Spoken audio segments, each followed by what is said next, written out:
All right, so I took a recipe from the internet because I've never once in my life made pulled pork barbecue because I didn't know that I loved it so much.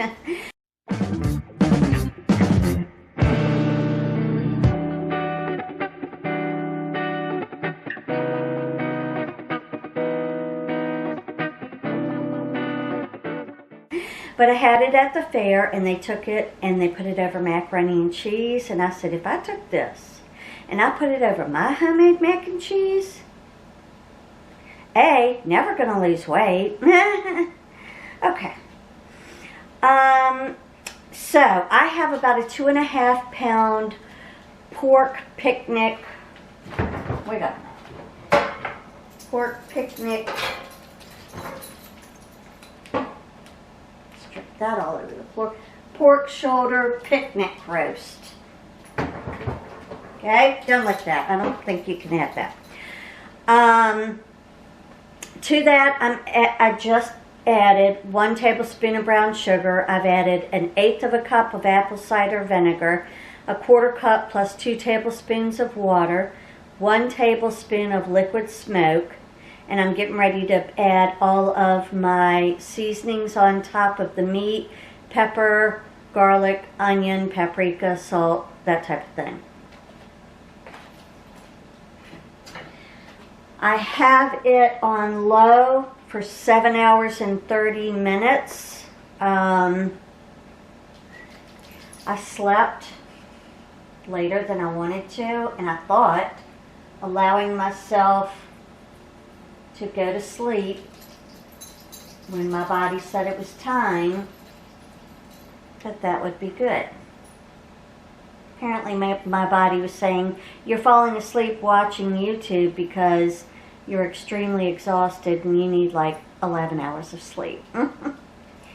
So yeah, I slept from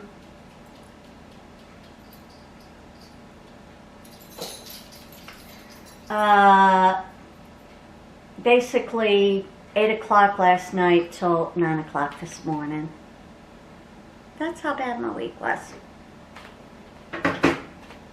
I survived it. I say it's bad. I'm very dramatic.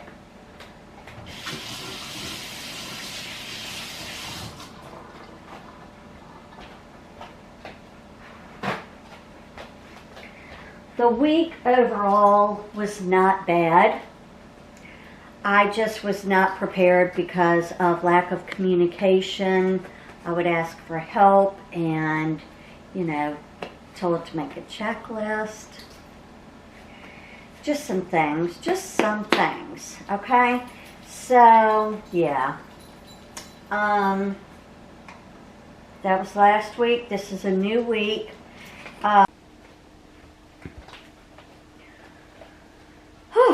Okay, battery died, all kinds of things are happening over here.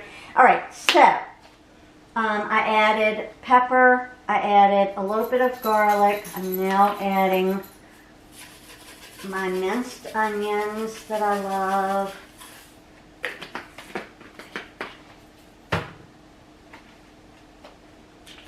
Some paprika for a little bit of kick.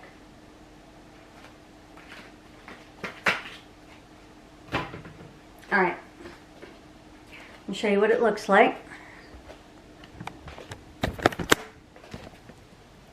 Okay.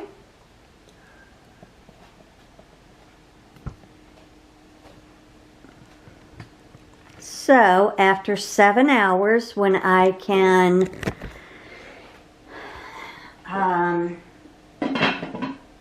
shred this with 2 forks,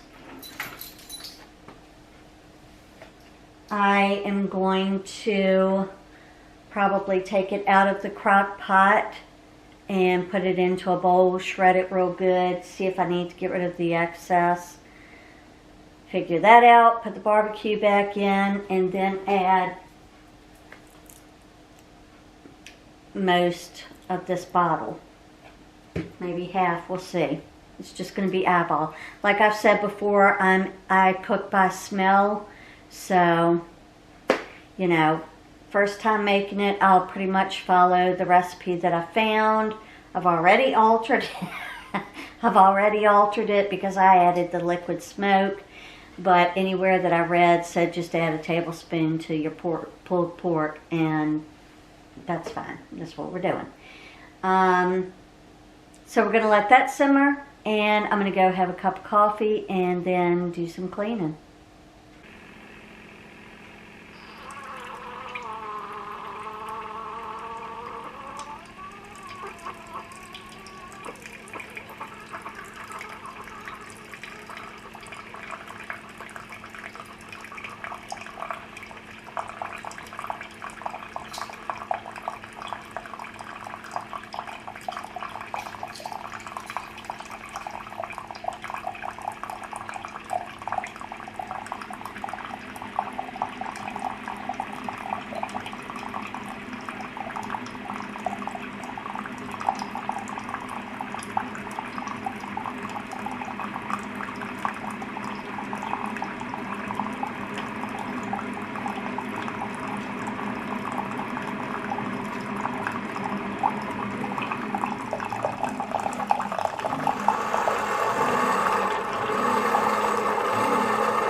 Alright, so one of the things I want to do for cleaning is take up all of these rugs and wash them.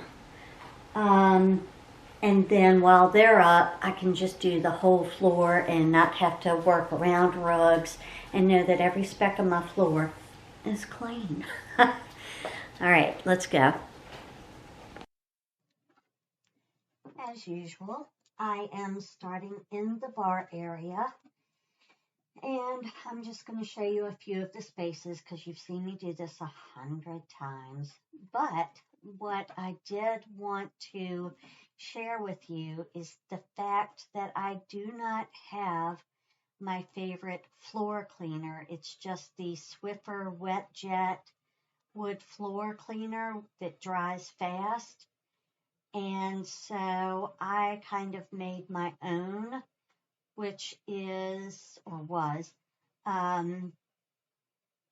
my lemon scented Lysol, a little bit of that, a little bit of the Awesome Cleaner from the dollar store, a little bit of Mrs. Meyer's Fall, I think it's the acorn spice scent, and a pretty good amount of water. And so it did good. It got all the dirt up, you know, it did like my normal. The only thing that I don't really like about using anything else other than my Swiffer Wet Jet Cleaner is the fact that anything else that I have tried does not leave my floors with a glossy shine. It leaves it dull. Yeah, I just don't like it. Now I could take a dry mop and some, you know, furniture spray and, you know, do all of that, make them shiny, but then you slide everywhere, whatever. It's a problem. That's just my personal preference. I don't think anybody's going to walk in my house and say my floors aren't shining like they usually are. They might. They might, but, you know, we're not going to let it bother us. Everything's all right. Also, I got the bathroom done. I mean, I got all the spaces downstairs done. The only problem with pulling up my rugs, I had used, it was the only thing I could find, and I wanted something that was kind of strong. I don't know if I have it in a video. I believe I do somewhere on my channel. The last time I pulled them up and laid them back down, I had gone to think it was Walmart, and gotten the Gorilla brand two-sided stick tape for carpets, for any type of surface, you know, would hold it strong. And I was like, well, that's good. I'll just get that.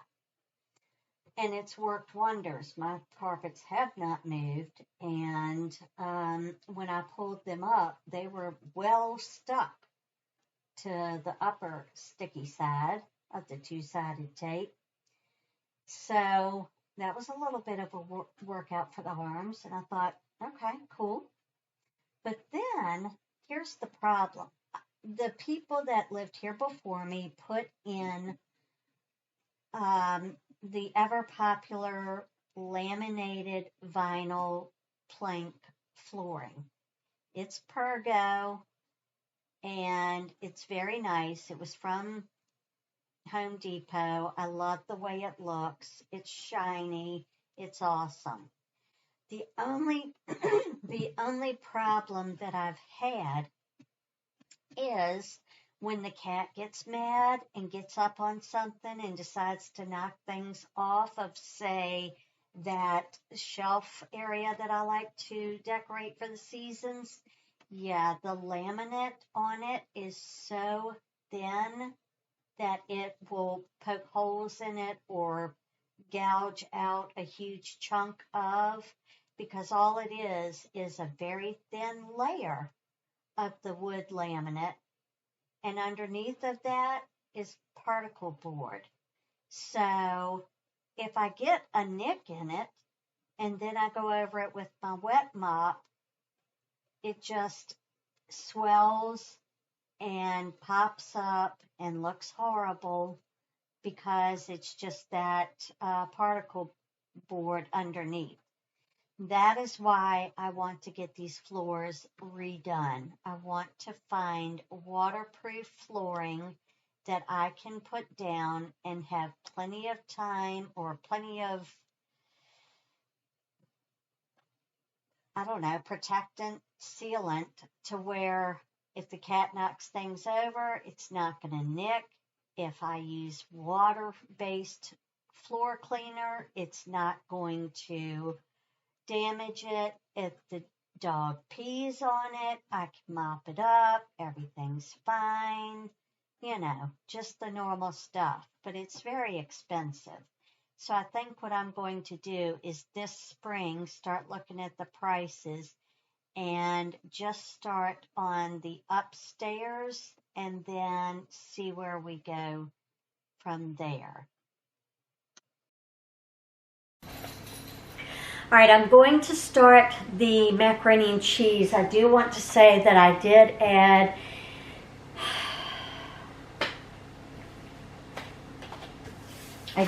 add brown sugar, a tablespoon of brown sugar to my barbecue.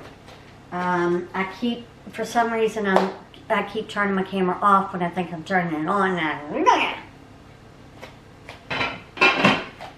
Oh yeah, it's looking good. So now I want to start my homemade macaroni and cheese.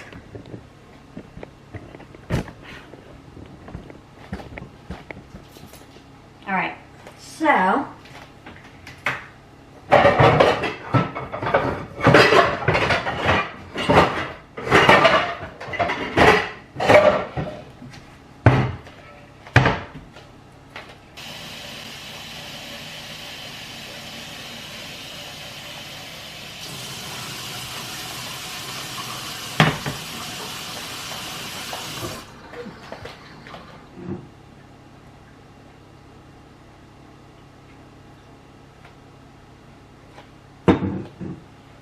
I am going to boil 2 cups of elbow macaroni, and then we'll be back.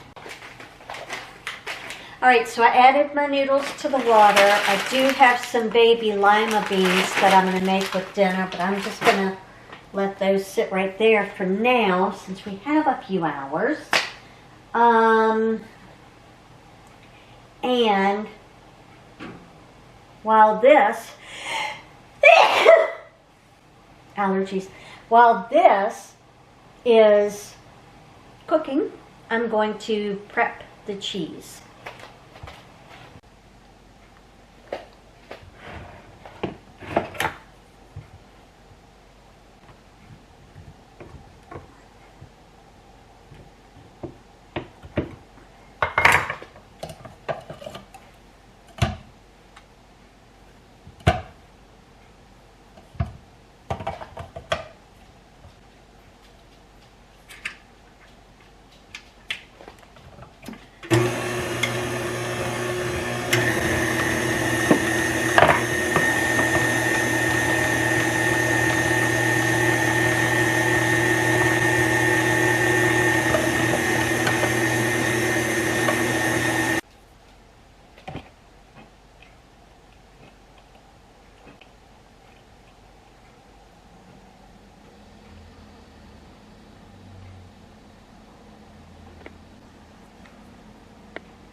Alright, so I like my pasta al dente, where it's not fully cooked through. When I add it to the water and I can start to smell the macaroni smell, I turn the water off, I let it sit for a couple of minutes, and then I strain it.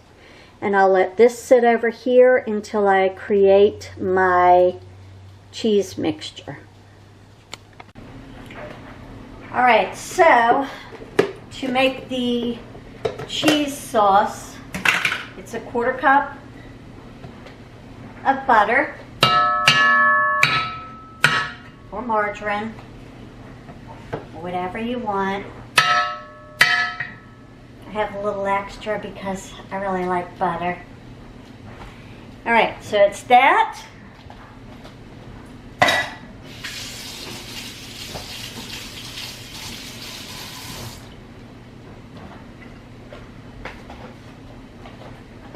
You can use a real onion and saute it in the butter. I use my dried onions. I call them my fake onions, but they really are onions. I just don't like the texture of real onions, cooked or not cooked, but I love the flavor. We have issues. All right, so we just sauteed that around for a little bit, and then I'm going to add some flour to it to thicken it up, and then I'll add milk and stir all of that to a boil, let it boil for like a minute or two, and then add this cup of Colby Jack and sharp cheddar.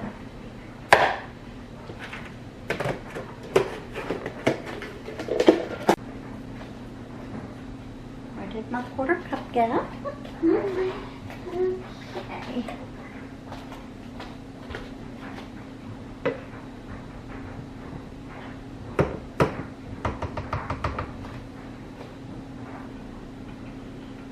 Just add this in, and it helps to thicken it and form your little roux.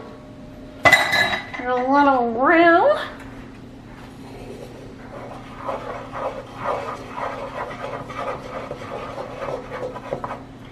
I just stir that all around till everything gets mixed in.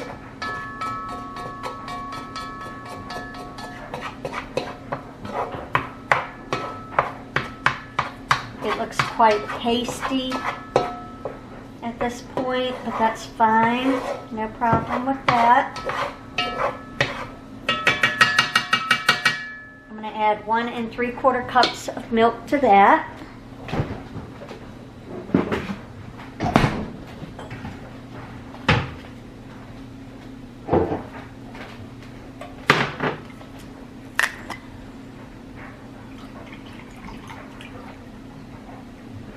Here's 1 cup.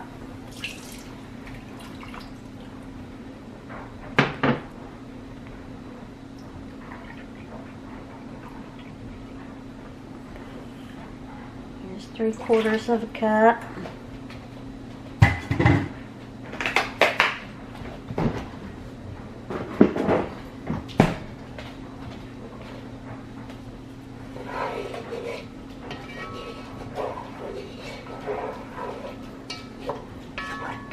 And I'm just going to sit here and mix these ingredients together so that this pastier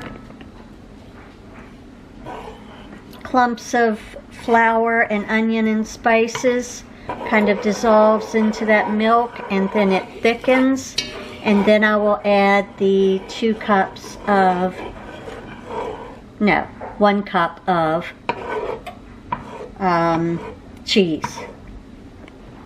So I took an 8-ounce block of sharp cheddar, an 8-ounce block of Colby Jack, cut them in half, shredded the first half, so that'll be 1 full cup that goes into here.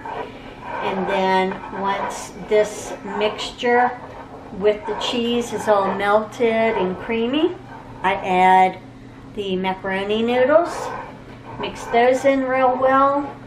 I'll take 1 part of that and put it in a baking dish, and then I will take these other 2 halves of the blocks and shred those and mix those together and put 1 layer of the macaroni with the liquidy cheese on the baking dish, in the baking dish, then sprinkle it with the other cheese, do another layer more. Yes, so you're not pooping for like a week, but it's good. It's real good. So, yeah.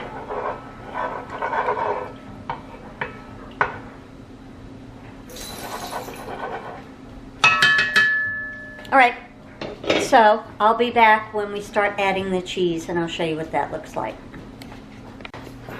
All right, so now to my cream sauce. I am going to add my cheese.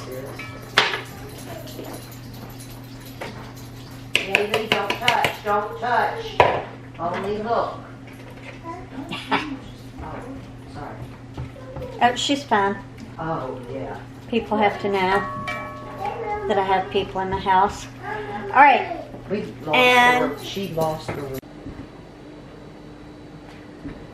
All right, everyone, that's going to be it for this video. The family arrived. We had the pulled pork. I made macaroni and cheese, which you saw me stop in the middle of, and lima beans and bread.